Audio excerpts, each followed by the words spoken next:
Hey everyone, welcome back for another deep dive. Today we are talking about something which seems so simple when you think about it. I mean, who doesn't love a good cup of coffee, right? Right. But when you start to dig a bit deeper, you realize that your morning cup is actually connected to some pretty massive global issues. Hmm. Things like deforestation, international trade, climate change. And that's exactly what we're going to be digging into today. Yeah. We're talking about the EU's deforestation law, specifically how it's impacting coffee-producing powerhouses like Ethiopia. Hmm. It's pretty wild when you think about it. A law passed in Brussels dictating how coffee is grown thousands of miles away. Yeah, It really highlights how interconnected all of our choices are, right? absolutely. So, to put it simply, this law is all about making sure the things we enjoy here in the EU, like our coffee, Mm. aren't contributing to the destruction of forests halfway across the world. Yeah. But how do you even begin to regulate something like deforestation when it's happening so far away? Well, in this case, it really comes down to the EU's influence on the global market. I mean, they might not have vast rainforests within their own borders, but they're a major consumer of so many agricultural products. Mm, Coffee, cocoa, soy, palm oil, a lot of which comes from regions battling deforestation. right. So by implementing these strict regulations, they're essentially saying, if it's linked to deforestation, it's not welcome in our market. It's like a big economic lever, right? Exactly. But what I'm curious about is what's actually driving deforestation in these places to begin with? What makes it such a complex problem to tackle? Well, at the heart of it is the insatiable global demand for land, particularly for agriculture.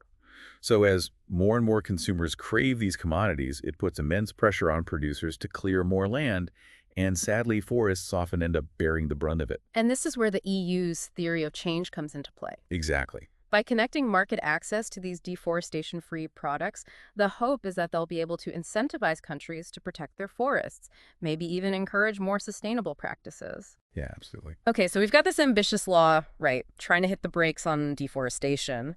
But I think it's time to get into the weeds a bit. Look at how this actually plays out in reality. Yeah. What does this law mean for the people who are actually growing our coffee, say a coffee farmer in Ethiopia? How does this law change their day-to-day? It's a huge shift. It means that just growing and harvesting beans isn't enough anymore. Now there's this whole other layer of proving that those beans haven't come at the expense of the forest. How do you even begin to prove something like that? It's not like you can just slap a label on a bag of coffee that says deforestation-free. Right. And that's where this concept of due diligence comes into play. Imagine like a digital passport for each bag of coffee, Huh? tracing its journey all the way back to the farm, maybe even the specific trees it came from. Wow, so we're talking about some serious record keeping here. Absolutely. Yeah. Farmers need to be able to show exactly where their coffee was grown, when it was harvested, and crucially, if any forest clearing happened along the way. This could involve using satellite monitoring, mapping out their entire supply chain. It gets pretty high tech. It makes sense, but I imagine that's no easy feat for smaller farms, especially when compared to these large-scale operations. You're absolutely right. It's a real David and Goliath situation. And that's actually why the law initially had different compliance timelines, with larger companies expected to get on board much faster than smaller ones. It was designed to give those smaller farms a bit of breathing room. Right, but even with those staggered deadlines, things still got off to a bit of a rocky start, didn't they?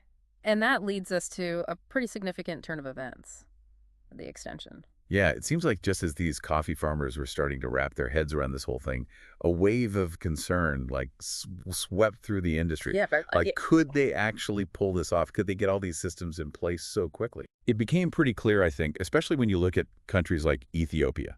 You have tiny family farms all the way up to these massive estates, that the initial deadlines were just too ambitious for a lot of producers to meet. So what happened? Did the EU just back down? Did they just abandon their whole deforestation mission? Not exactly. Yeah. They actually did something kind of surprising. They listened to all those concerns. Really? Yeah, and they ended up granting a 12-month extension on the law coming into full effect. Okay, so a bit of breathing room for the coffee world. Exactly. But what does that extra year really mean for these Ethiopian coffee farmers? Is it just a matter of kicking the can down the road, or is it like a real opportunity to make some positive changes? It's a bit of both, I think. I mean, Oh, yeah. sure, it gives them a chance to get their ducks in a row, figure out the whole traceability thing, maybe experiment with some new practices, but it's definitely not a free pass. No, the pressure's still on, right? especially when you consider how vital the coffee industry is to Ethiopia. Absolutely. Yeah. It's not just an industry there. It's ingrained in their culture. It's a source of income for so many people. And the fact that it's often grown in the highlands, often really close to or even in forested areas, makes this law even more significant. So this isn't just about like checking boxes on some bureaucratic checklist. It's about the livelihood of a whole country. Right.